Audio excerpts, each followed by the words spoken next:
రాష్ట్రంలోని ముఖ్యమంత్రి వైఎస్ జగన్మోహన్ రెడ్డి తరువాత అత్యధిక ఓట్లు సాధించిన నియోజకవర్గం ఏదైనా ఉందంటే అది తిరుపతి జిల్లా సూళ్లూరుపేట నియోజకవర్గం. అయితే ఇప్పుడు ఈ నియోజకవర్గంలో వైఎస్ఆర్సీపీ భవిష్యత్తు ప్రశ్నార్థకంగా మారింది. ఎమ్మెల్యే కిలివేటి సంజీవయ్యపై అసమ్మతి సెగ తీవ్ర స్థాయికి చేరింది. ఇదివరకే తమ వ్యతిరేకతను తెలియజేసిన ఎమ్మెల్యే వ్యతిరేక వర్గం గురువారం మరోసారి భారీ సభ ఏర్పాటు చేసి నియోజకవర్గంలోని వ్యతిరేక వర్గాన్ని అంతా ఒకచోట చేర్చి అధిష్టానానికి సూటిగా సంజీవయ్యను సూళ్లూరుపేట నుండి నిలబెడితే ఖచ్చితంగా ఓడించి తీరుతామనే సందేశాన్ని పంపారు. ఈ కార్యక్రమంలో కట్టా సుధాకర్ రెడ్డి, రామ్మోహన్ రెడ్డి, మధుసూదన్ రెడ్డి, శ్రీమంత్ రెడ్డి, శేఖర్ రెడ్డి, 786 రఫీ, పాండు యాదవ్, రాజా సులోచనమ్మ, ఎమ్మెల్యే వ్యతిరేక వర్గ నాయకులు, కార్యకర్తలు పాల్గొన్నారు.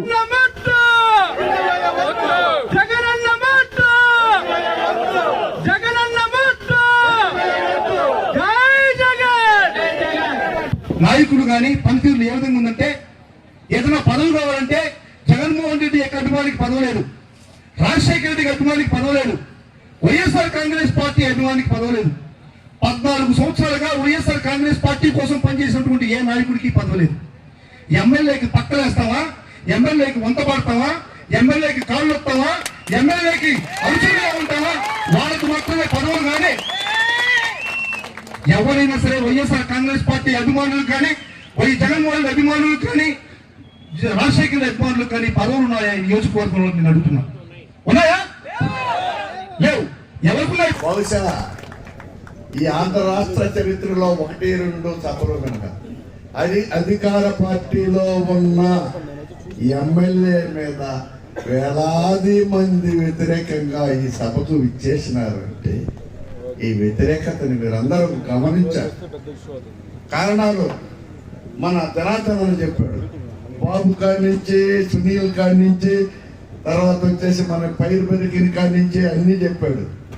కానీ సత్యనారాయణ మీద, నా మీద పెట్టినటువంటి సంజీవయ్య కేసులు మాత్రం చెప్పలేదు.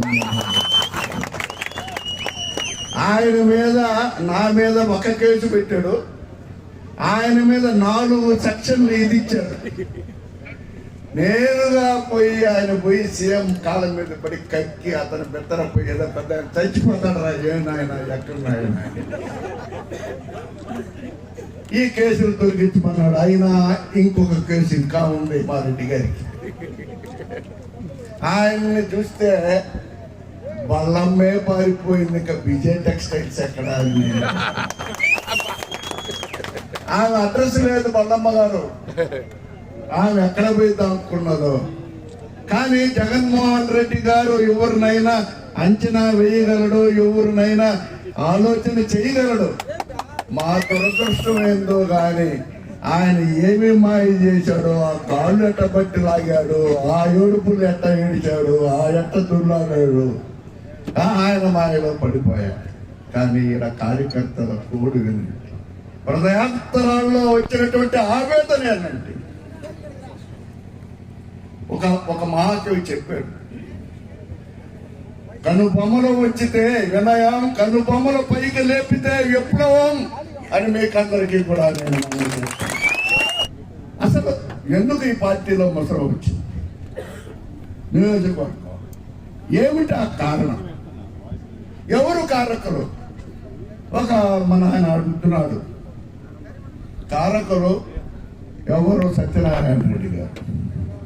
ఆయన కర్ర వ్యాపారంలో కొట్టుకులాడి కింద పడి మీద పడి ఇదైపోయి కేసులు పెట్టించుకొని ఎమ్మెల్యే కేసులు పెట్టారని అందరికి పాపం సూళ్లూరుపేటలో తిరిగేది. ఇటు సూళ్లూరుపేటలు తర్వాత సత్రం వాళ్ళు ఆయనటికి పోయేది. అందరినీ పురమాయించాడు. ఏమని? ఈ ఎమ్మెల్యే ఉండకూడదు, ఈ ఎమ్మెల్యే అన్యాయం చేస్తాడు. దానికి తోడు ఇతను చేసినటువంటి ప్రతి దగ్గర ఇది ఒక్కరు కాదు, ఇది ఎవరో ప్రేరేపించినటువంటి వచ్చినటువంటి జనాలు కాదు, వీళ్ళు ఎవరి కోసమో వచ్చినటువంటి జనాలు కాదు. వద్దు, సంజీవయ్య అంటే నరాలలో జీర్ణించుకుపోయిన వ్యతిరేకత ఈ పుంజంలో ఈ యొక్క మన కార్యకర్తల హృదయాలను గాయపరిచి చేసిన దానికి మూల్యం చెల్లించుకోకుండా తప్పదు అని కూడా ఈ సభాముఖంగా నేను మనం చేస్తున్నాను. పార్టీలో కష్టపడి నష్టపడి వైఎస్ఆర్సీపీ జెండా మోసి గెలిపించుకుంటే 63,000 ఓట్ల మెజారిటీతో నిన్ను గెలిపించుకుంటే నీకెందుకయ్యా తెలుగుదేశం? నువ్వు ఎందుకు వాళ్ళని కోరుకుంటున్నావు? ఎందుకు మమ్మల్ని వ్యతిరేకిస్తున్నావు? నీతోనే ఉన్నాం కదా. ఆ 5 సంవత్సరాలు చూస్తే అబ్బా రాముడు మంచి బాలుడు అన్నట్టుంటుంది. ఇప్పుడేమొచ్చిందా అపరిచితుడు లాగా పంచా విచ్చిరావే మన కార్యకర్తల మీదనే. ఏమన్యాయం చేసినామయ్యా? డబ్బు బాగొట్టుకున్నావు. తిరిగి తిరిగి తిరిగి పని పాట లేకుండా నీ చుట్టూ తిరిగి నీ విజయాన్ని గెలిపించావే. మేమేం అన్యాయం చేశాం? అవతల వాళ్ళు ఒకడు పాలమల్లి గారు ఉన్నాడు, ఒకడు నాడిపేటలో. వాడు చెప్పినట్టు రేవంత్ రెడ్డి చెప్పుకుంటాడు, రే పాలమల్లిగా అంటే అవునురా నేను పాలమల్లిగా అంటే నాకు ఒక సైకిల్ 2 క్యాన్లు ఉండేరా అని. వాడిని లీడర్ నిద్ర లేస్తే వైఎస్ఆర్సీపీ కాంగ్రెస్ పార్టీలో ఉన్నప్పుడు కానీ, తర్వాత వైఎస్ఆర్సీపీ పార్టీలో ఉన్నప్పుడు కానీ, ఈ రోజుకి అనేక కేసులు పెట్టిస్తున్నటువంటి ఆ వ్యక్తి ఎవరు? ఒక తెలుగుదేశం నాయకుడు. ఏమయ్యా ముద్దలే తాగద్రా నాయన, అన్ని కాలే కుళ్ళిపోతున్నాయి అంటే తెల్లారి 6 గంటలే పాలు తెప్పించేటువంటి ఒక అధికారం కల్పించాడు నాయుడుపేటలో ఎమ్మెల్యే తెలుగుదేశం ఆయనకి. అది ఎంత అన్యాయం! 100 రూపాయలు పెట్టి కొనాల. అది ఏమంటే మీరు తాగుతారు అంటాడు ఆ సత్యనారాయణ రెడ్డి. ఆయన ఇది నూనె బర్రె కుర్తి నీళ్ళు తాగుతాడు, కుడకుడ తాగేది. అయ్యా మేమట్ట తాగలేమయ్యా, చిన్నగా తాగలేము. ఆ బారు కోసం 2 ప్రభుత్వ షాపులు మూయించేశారు. ప్రభుత్వ షాపులన్నీ 7 గంటలకు మూసేయాలా? ఆయనది 9, 10 దాకా తెలుగుదేశం ఆయన షాపు ఉంటారు. వాడేంటంటే అప్పుడే చూస్తున్నాడు, ఇట అట ఎప్పుడు వెళ్తావా మా తెలుగుదేశంలోకి. సరే వాళ్ళకి సరే సిగ్గు లేదు.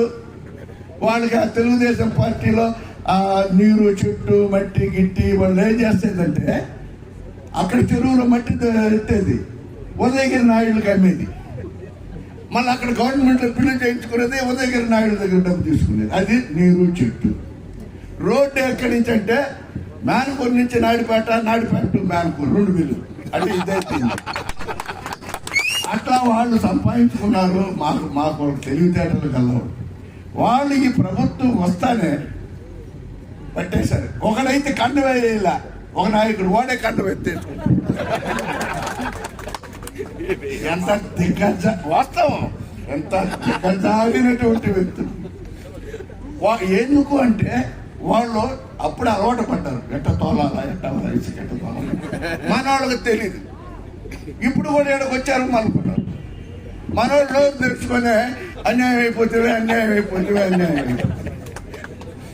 వాళ్ళు క్రమంగా ఎమ్మెల్యే గారికి అతి దగ్గర అయిపోయారు. ఆర్థిక వనరులను బట్టి లక్షలు కోట్లు. అదే పాప సిద్ధలే దేవుడు చుట్టూ తిరుగుతాడు ఆ కొండ చుట్టూ. ఎక్కడ తిరగాలో తెలియదు. ఆయన 12 అడుగులు ఎత్తుకుపోయాడు. ఉంటాయి ఊర్లో ఏ అభివృద్ధి ఉంది, ఏం చేశాడు?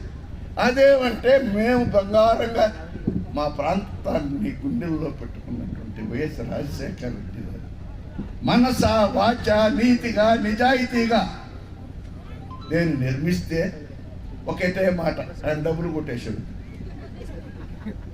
డబ్బు అంటే ఒకటే మాట. భోగం వాళ్ళు అంటుంటారు, ఏం మేము తప్పు చేసినావు ఎందుకంటే నీ అమ్మట చేసింది నీ అవ్వట చేసింది.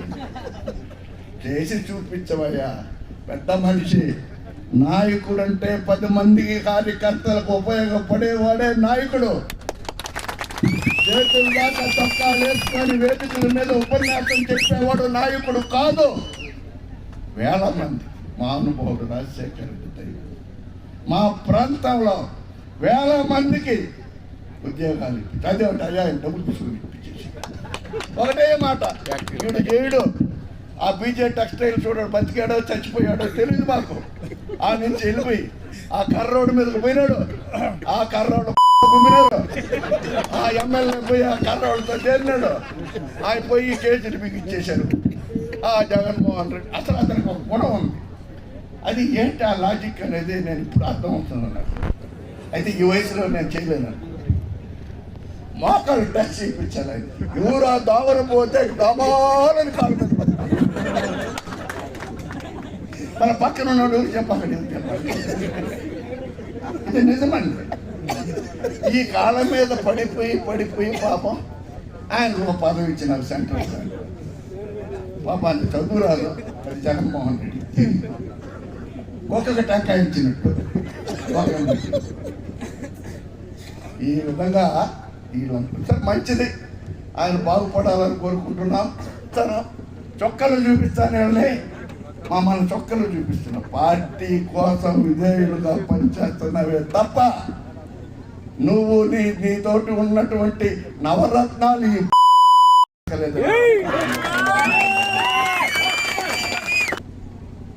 సమరాన్ని ప్రకటిస్తాం, నీకిస్తే ప్రకటిస్తాం. మీ అందరి ద్వారా జగన్మోహన్ రెడ్డికి ఒక విన్నపం. ఇలాంటి దుర్మార్గుడు, ఇలాంటి కార్యకర్తలను అణిచివేసేటువంటి ఒక నీచుణ్ణి మాకు ఎమ్మెల్యేగా ఎన్నికట్టి ఇవ్వద్దు. ఒక మంచి చదువుకున్నవాడిని, ఒక మంచి సంస్కారం గలవాడిని, ఒక మంచివాడిని ఎంతో మంది మీ దృష్టిలో ఉన్నారు. వాళ్ళని పంపించండి, ఖచ్చితంగా గెలిపించి పంపిస్తాం. ఏమయ్యా, ఎప్పుడైనా తెలుగుదేశం వాళ్ళు కేసులు పెట్టిందారా మన మీద? ఎక్కడో తప్ప. వాళ్ళకి ఆ గుండెలు లేవు. ఈ యొక్క మన పార్టీ కార్యకర్తలను చూస్తే దడలాడే తెలుగుదేశం.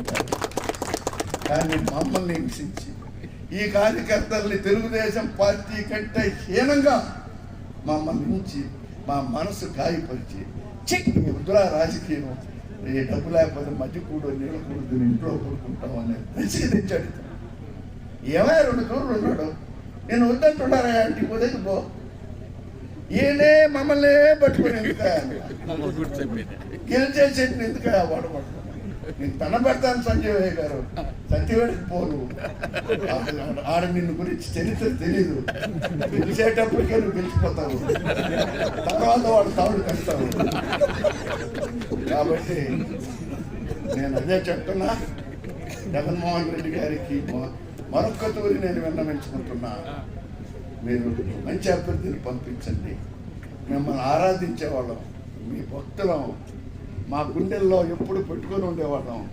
ఎప్పటికి కూడా రావు. ఎందుకంటే ఇక్కడ ఉండే ప్రతి ఒక్కరూ జగన్ అన్న కోసం ప్రాణమైనా ఇచ్చేవాళ్ళు. అందువల్ల ఈయన చేసిన పనులన్నీ టీడీపీ వాళ్ళ మీద కేసులు పెట్టలేదు. ఇక్కడ విచిత్రం ఏంటంటే టీడీపీ గవర్నమెంట్ ఉన్నప్పుడు ఎవరి మీద కేసులు పెట్టలేదు. ఈరోజు మన గవర్నమెంట్ వచ్చిన తర్వాత టీడీపీ వాళ్ళ మీద కేసులు మామూలుగా కక్ష సాధింపు అవతల పార్టీ మీద ఉండాల్సింది పోయి ఈడ సొంత పార్టీలో జగన్మోహన్ రెడ్డి గారి మనిషి అనేవాడి మీద ఎవరైతే ఉంటారో వాళ్ళ మీద ఎస్సీ ఎస్టీ కేసులు, వాళ్ళని కొట్టించడాలు, వాళ్ళని బెదిరించడాలు. ఈరోజు కూడా ఇక్కడికి ఎవరైనా వస్తున్నామంటే వాళ్ళకి ఫోన్లు చేసి బెదిరించడాలు. ఎందుకంత నిజంగా ఆయన కరెక్ట్గా ఉంటే ఈరోజు 3వసారి ఈ ఇక్కడుండే నాయకులందరూ కష్టపడి గెలిపించి మళ్ళీ ఆయన్ని సీఎం గారికి ఇక్కడి నుంచి పంపించే పరిస్థితులు, ఈ రోజు పోయి కాళ్ళు పట్టుకొని అడుక్కోవాల్సిన పరిస్థితులు ఎందుకు వస్తున్నాయి? ఏడ కార్యకర్తలను శుద్ధంగా చూసుకుంటే ఎందుకు ఇంత ఈరోజు ఇంకా పెండింగ్లో ఈ సీటు పెట్టున్నారంటే కారణం ఏంది? ఆయన ఎవరితో శుద్ధంగా లేనిది. ఈ రోజు కూడా చెప్తున్నాం, మేమంతా కూడా జగన్ అన్నతో నడుస్తాం. జగన్మోహన్ రెడ్డి గారు ఎలా అంటే అలా ఉంటాం. కానీ మా అందరి రిక్వెస్ట్, ఇక్కడ ఉండే వాళ్ళందరి రిక్వెస్ట్ కూడా పార్టీ హైకమాండ్కి, సంజీవయ్య గారు వద్దు, ఇంకా ఎవరైనా పార్టీ ఎవరు నిర్ణయిస్తే అందరం కూడా కలిపి పనిచేస్తాం. మళ్ళీ జగన్మోహన్ రెడ్డి గారు ముఖ్యమంత్రి అవ్వడం ఖాయం. అందువల్ల ఆయన ముఖ్యమంత్రి అవుతున్నాడు కాబట్టి మనం అందరం కూడా కలిసికట్టుగా పనిచేసి ఇక్కడ సంజీవయ్య గారు కాకుండా ఇంకో క్యాండిడేట్కి ఇచ్చినప్పుడు మనం అందరం కూడా గెలిపించుకునేదానికి అవకాశం ఉంటుంది. ఆయనతో ఉండే వాళ్ళందరూ ఆయన అనుకూల వర్గం కాదు, ఆయనతో పనులు ఉండేవాళ్ళు, లేకపోతే ఆయన అంటే భయపడే వాళ్ళు కొంతమంది అటు ఉన్నారు. అందువల్ల ఎవరి గురించి ఏది మాట్లాడాల్సిన అవసరం లేదు. కొంతమంది రెచ్చగొట్టిన వాళ్ళు ఉన్నారు. రెచ్చగొట్టిన వాళ్ళు ఈరోజు అటుపోయి కలిసిపోయి ఉన్నారు. ఎవరు పేర్లు అవసరం లేదు, ఎవరిని మాట్లాడాల్సిన అవసరం లేదు. అందరికీ తెలుసు ఎవరు రెచ్చగొట్టారు, ఎవరు మీరు ముందుకు పోండి మేము వెనక వస్తామని నడిపించారు. కానీ ఈరోజు ఎందుకు దాంకున్నారు, ఎందుకు గమ్ముగా అయిపోయారు అనేది అందరికీ తెలుసు. అందువల్ల మనకు కావాల్సింది మళ్ళీ జగన్ అన్నే సీఎం కావాలి. మా నమ్మకం నువ్వే జగన్ అన్న అని చెప్తున్నాం, అదే కంటిన్యూ అవుతుంది. అందువల్ల సంజీవయ్య గారు వద్దు, జగన్ అన్నే ముద్దు. సంజీవయ్య గారు వద్దు, జగన్ అన్నే ముద్దు. మా నమ్మకం నువ్వే జగన్ అన్న, నిన్ను నమ్మవు సంజీవన్న.